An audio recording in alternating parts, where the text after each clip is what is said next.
ओम शांति। आज बाबा हमें मीठी मुरली में जो बातें समझा रहे हैं उनको बाबा की कुछ और वाणियों के आधार से हम और थोड़ा स्पष्ट समझेंगे।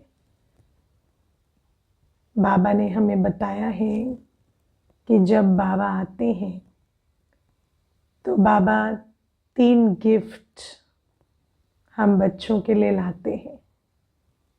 बाबा के ऊपर हमेशा 3 लाइनें दिखाई जाती हैं ना, तो बाबा भी हमें 3 चीज़ें देते हैं आते हैं तो सुख, शांति और पवित्रता। ये बाबा गिफ्ट के रूप में देते हैं। दुनिया में हर आत्मा भटक रही है, सुख चाहिए, शांति चाहिए और पवित्रता, और बाबा हमें ये 3 चीज़ें गिफ्ट में देते हैं। कैसे देते हैं? तो जैसे शांति के लिए आज बाबा ने हमें मुरली में बताया कि बाबा हमें कहते शांति तुम्हारा स्वधर्म है। तुम आत्मा जब देह अभिमान से हटकर, देह अभिमान मतलब बॉडी की कॉन्शियसनेस से, बाबा ने आज मुरली में कहा ना, कहते मैं बैरिस्टर हूँ, मैं इंजीनियर हूँ। जब वो जो मैं और मेरा जो सारे दिन आत्मा कहती है, वो आत्मा जब मैं और मेरे के भान से निकलकर अपने भान में आ जाती है कि मैं आत्मा हूँ, तो मैं आत्मा का अनुभव कैसा है।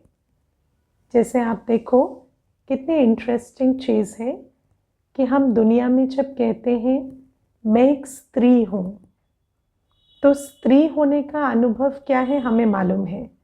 How it feels like to be a stree, है ना। मैं एक डॉक्टर हूँ, तो डॉक्टर होने का अनुभव कैसा है मुझे मालूम है। मैं एक अधिकारी हूँ या मैं एक कर्मचारी हूँ, तो अधिकारी होने की फीलिंग, कर्मचारी होने की फीलिंग मुझे मालूम है। दुनिया में बॉस होने की फीलिंग और वर्कर होने की फीलिंग मुझे मालूम है। लेकिन मैं एक आत्मा हूँ जो सारे दिन मैं बैरिस्टर, डॉक्टर, स्त्री, पुरुष करती हूँ। मैं एक आत्मा हूँ, ये बाबा हमें ज्ञान देते हैं। फिर बाबा कहते हैं मैं आत्मा हूँ। इस अवेयरनेस में, इस देही अभिमानी स्थिति में बैठने की फीलिंग क्या है, आत्मा का स्वधर्म कैसा है, how does it feel like to be you, वो है शांति। बाबा कहते हैं आत्मा की अपनी फीलिंग, आत्मा का स्वधर्म शांति है।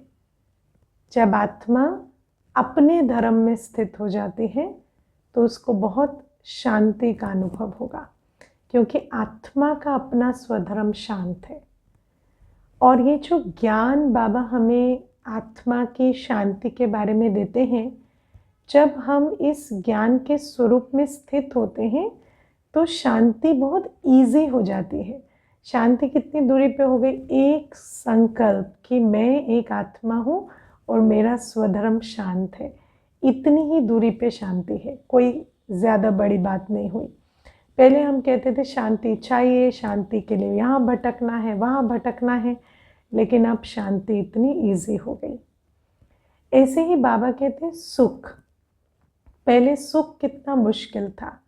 सुख के लिए कितनी शॉपिंग, कितना खरीदना, कितना संबंध बनाना, कितना खर्च करना, कितना भटकना, कितना कुछ करते थे।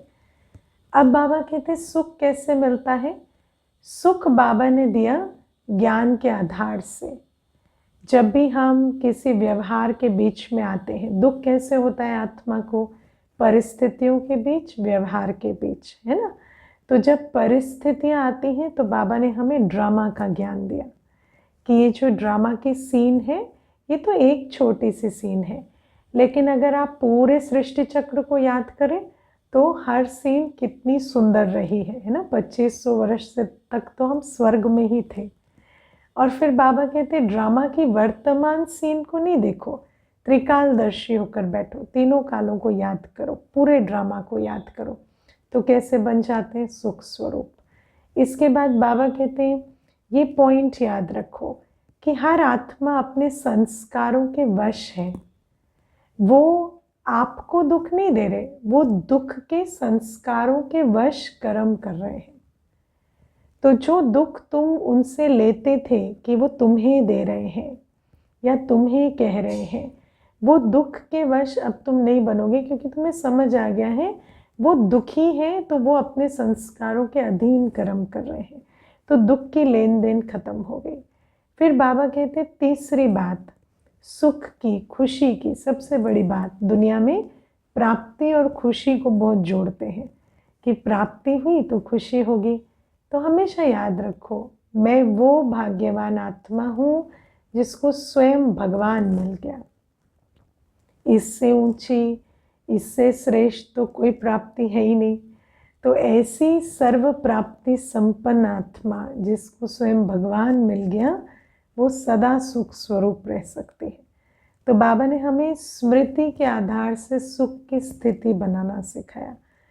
आत्मा के ज्ञान की स्मृति, ड्रामा के ज्ञान की स्मृति और बाबा से मिलने की स्मृति, इन तीन स्मृतियों में जब हम रहते हैं तो हम सदा सुखी रह सकते हैं, है ना। तीसरी बात, बाबा जो हमें तीसरी गिफ्ट देते हैं, प्योरिटी की गिफ्ट। बाबा हमें कहते हैं कि हम बच्चों का आदि और अनादि स्वरूप दोनों पवित्र हैं।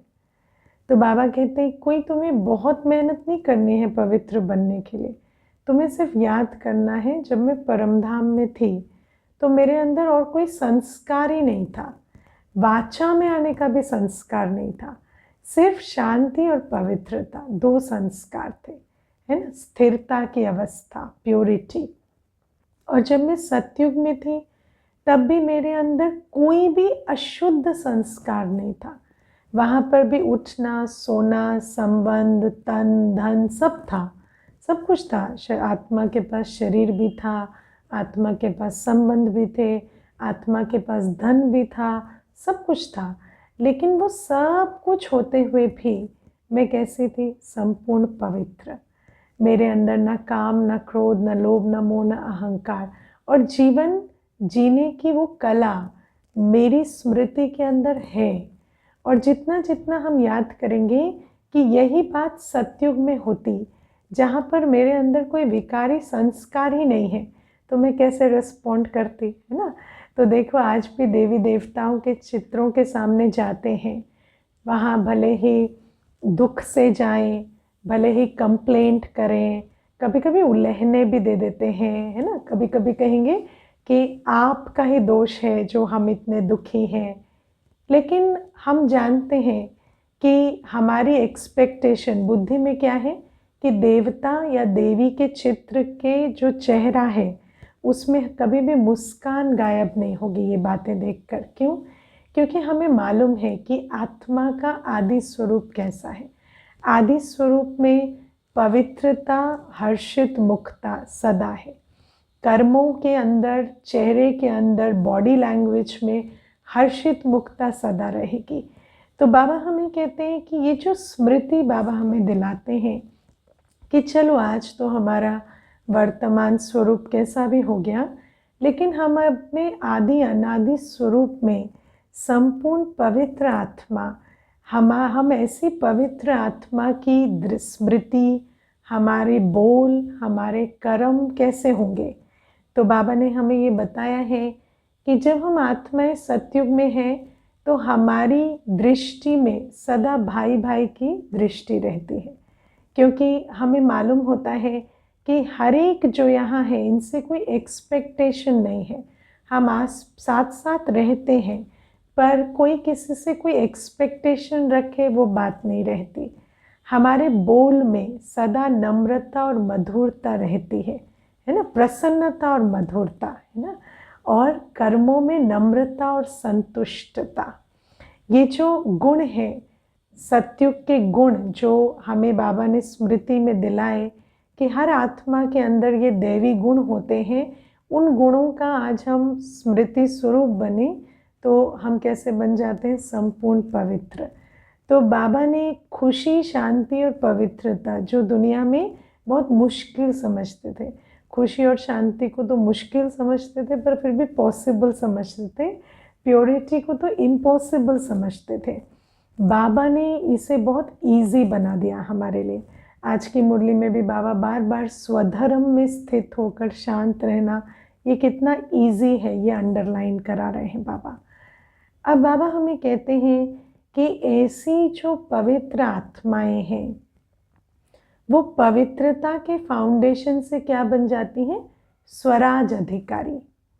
तो पवित्रता का फाउंडेशन हमें स्वराज अधिकारी बना देता है, और इस स्वराज अधिकारी के फाउंडेशन से हम कल क्या बन जाएंगे?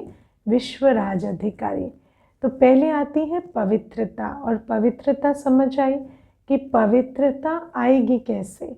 तो एक ही चीज़ हमें समझनी है कि देव आत्माएं पवित्र थे, संपूर्ण पवित्र कहते हैं हम उन्हें।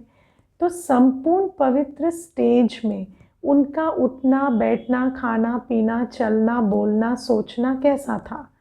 तो वैसे यदि हम याद रखें कि मैं वही देवात्मा हूँ और अपनी हर चाल चलन उस रूप से मैं बनाते जाऊँ तो कैसे बन जाऊँगी? पवित्र। और ऐसे पवित्र बच्चों को बाबा क्या कहते हैं? राजा बच्चा, है ना। देखो दुनिया में ये चलन है ना कि माता पिता या स्पेशली माताएं अपने बच्चों को कहती है तुम मेरे राजा बच्चे हो, लेकिन बाबा कहते हैं कि प्रैक्टिकली में कोई भी माता पिता का बच्चा राजा नहीं होता, लेकिन भावना से कहते हैं राजा बच्चा। लेकिन ये भी चलन कहाँ से पड़ी कि बाबा अभी हमें राजा बच्चा बनाते हैं, एक एक बच्चे को राजा बच्चा। अभी हम बाबा के बच्चे जो हैं, सब बच्चे, एक एक बच्चा बाबा का स्वराज अधिकारी बच्चा है। और फिर यही जो स्वराज अधिकारी बच्चे हम हैं, हम कल विश्वराज अधिकारी बनने वाले हैं। अब स्वराज अधिकारी बनने के लिए बाबा ने आज फाउंडेशन क्या बताया? पवित्रता।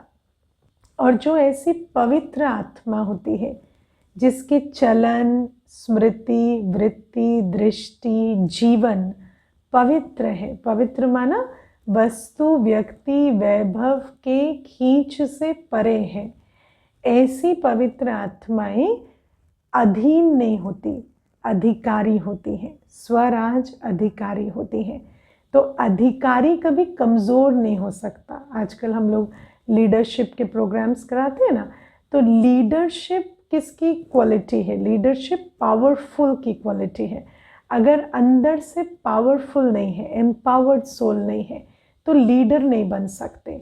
तो दूसरों के लीडर बनने की बात तो दूसरी है, लेकिन पहले तो अपना लीडर। अपने लीडर बनने के लिए, अपना लीडर मतलब हमारे पास क्या क्या है? 5 इंद्रियां, आँख, कान, नाक, मुंह, त्वचा और मन, बुद्धि, संस्कार। बाबा कहते हैं स्थूल और सूक्ष्म इंद्रियों के राज अधिकारी, इसको कहेंगे स्वराज अधिकारी। तो ये जो स्वराज अधिकारी बनना, अपने पे रूल करना, अपना लीडर बनना, इसके लिए क्या करना पड़ेगा? पहले हमारे अंदर ताकत होनी चाहिए। बिना ताकत के ये स्वराज नहीं मिल सकता। और वो ताकत किससे मिलती है? प्योरिटी से। और प्योरिटी कैसे आती है? जितना जितना हम स्मृति के आधार से वर्तमान जीवन को पवित्र बनाते जाते हैं। तो जब हम ऐसी पवित्र आत्मा बनते हैं तो नेचुरली धीरे धीरे हम क्या नोटिस करते हैं कि हमारा अपनी इंद्रियों पर और सूक्ष्म इंद्रियों पर राज होता जाता है। अब इंद्रियों पर राज मतलब एक तो कंट्रोल होना, दूसरा नीति प्रमाण चला पाना, है ना। जैसे जिस पर कंट्रोल होता है उसको हम नीति प्रमाण चला पाते हैं, है ना। जैसे अगर किसी ऑफिसर का अपने पे कंट्रोल नहीं होता तो क्या करते हैं? रूल ब्रेक कर देते हैं, है ना। पॉलिसी में जो है उसके खिलाफ जाकर अपने लोभ के अधीन होकर कुछ गलत कर्म कर देते हैं।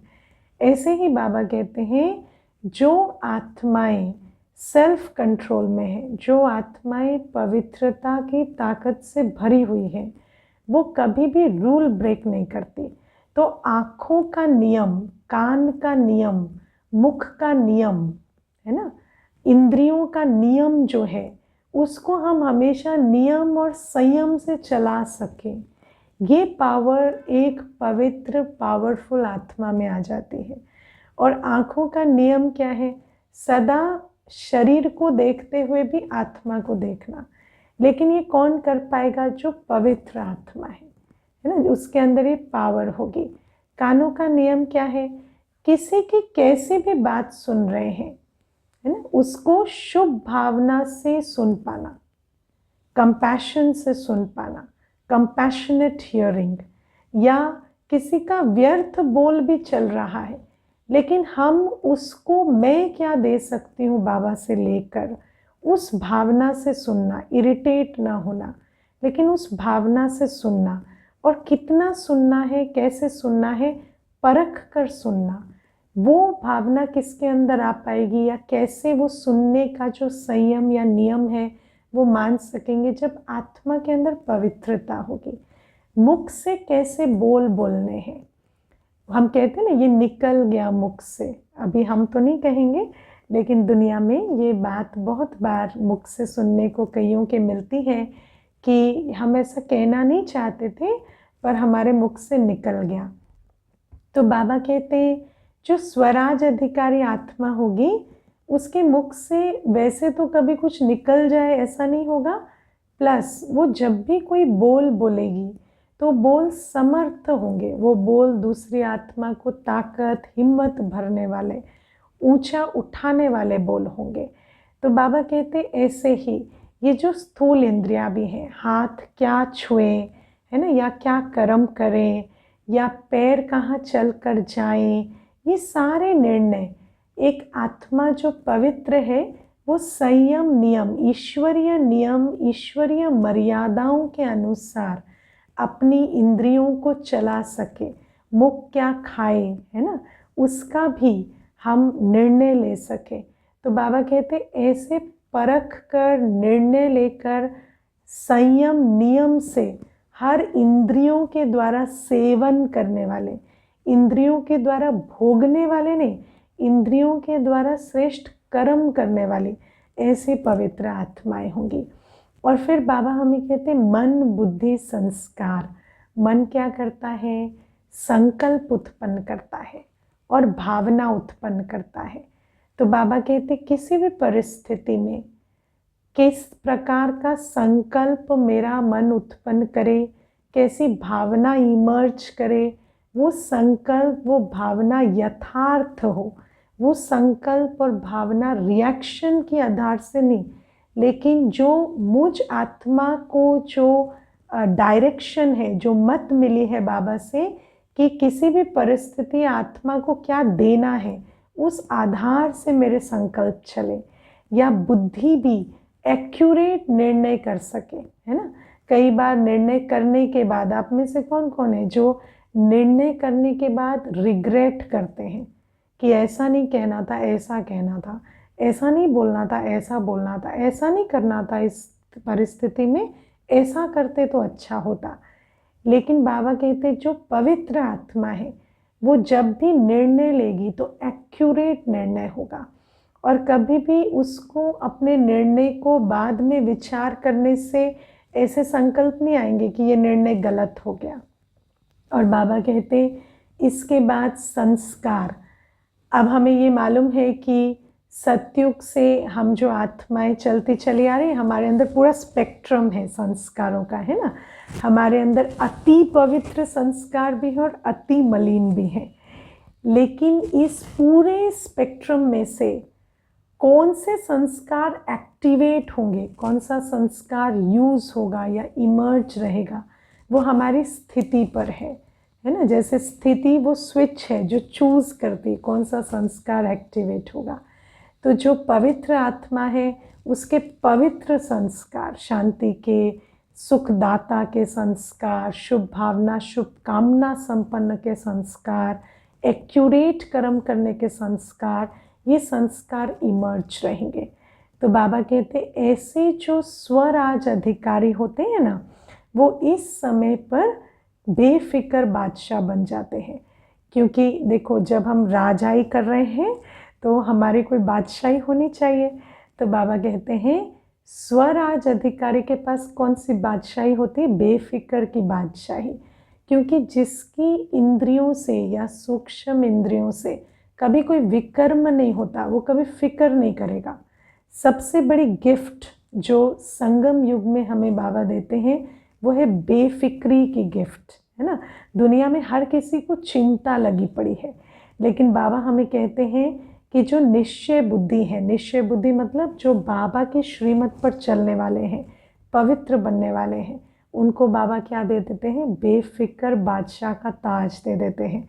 और उनको एक राजाई भी मिलती है, उनको एक राजधानी भी मिलती है। कौन सी राजाई राजधानी? बेगमपुर की राजधानी, है ना। तो अभी हम संगम युग में बेफिक्री का ताज पहनते हैं और बेगमपुर में राजाई करते हैं। बेगमपुर माना ऐसी जीवन हो जाती है हमारी जहाँ ना कोई चिंता है ना कोई गम है, मौजों की जीवन।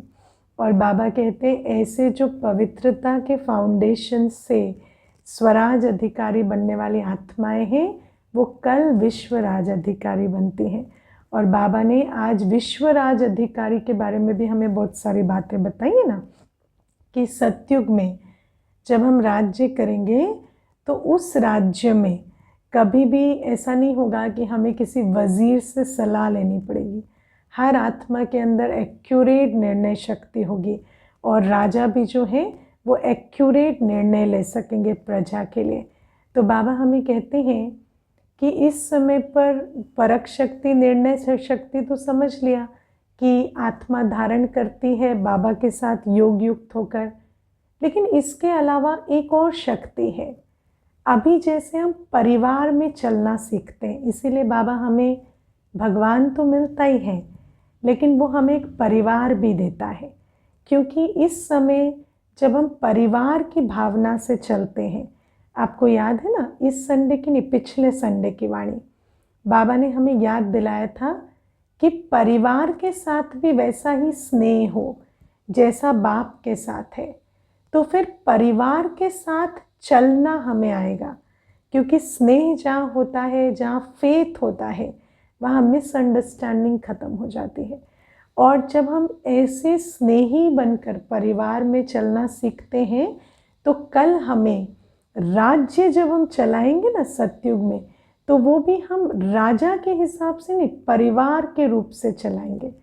और जहाँ परिवार की भावना होती है ना, वहाँ पर सबको संतुष्ट करने की शक्ति आ जाती है। आप देखो कि दुनिया में कभी अपने परिवार के लिए नहीं कहेंगे कि हम इनको संतुष्ट नहीं कर सकते। जिसके साथ स्नेह होता है ना, उसको संतुष्ट करने की ताकत, उससे संतुष्ट रहने की ताकत हमें आप ही आ जाती है, क्योंकि हमें पता है ये मेरा अपना है। ऐसे ही बाबा हमें कहते हैं अभी जो हम ये संस्कार धारण करते हैं ईश्वरीय परिवार में स्नेह से चलने का, संतुष्ट रहने का, संतुष्ट करने के संस्कार, तो जब हम सतयुग में जाते हैं तो वहाँ जो बेहद का विश्व परिवार होता है, भले ही राजा और प्रजा होते हैं लेकिन वो एक दूसरे के साथ चलते कैसे हैं? परिवार की भावना से चलते हैं। और जब ऐसे परिवार की भावना होती है तो कोई भी बात समझना, एक्सप्लेन करना, इसकी ज़रूरत नहीं पड़ती। राजा पिता पालक के रूप में अपनी प्रजा को बच्चा समझ हर एक की भावना को जान पाते हैं। और ऐसे में किसी से सलाह लेकर काम करने की ज़रूरत नहीं है, क्योंकि संबंध की शक्ति से इतने प्यार से कारोबार चलता है कि कभी ना खुद असंतुष्ट रहते हैं ना कोई उनसे असंतुष्ट रहता है।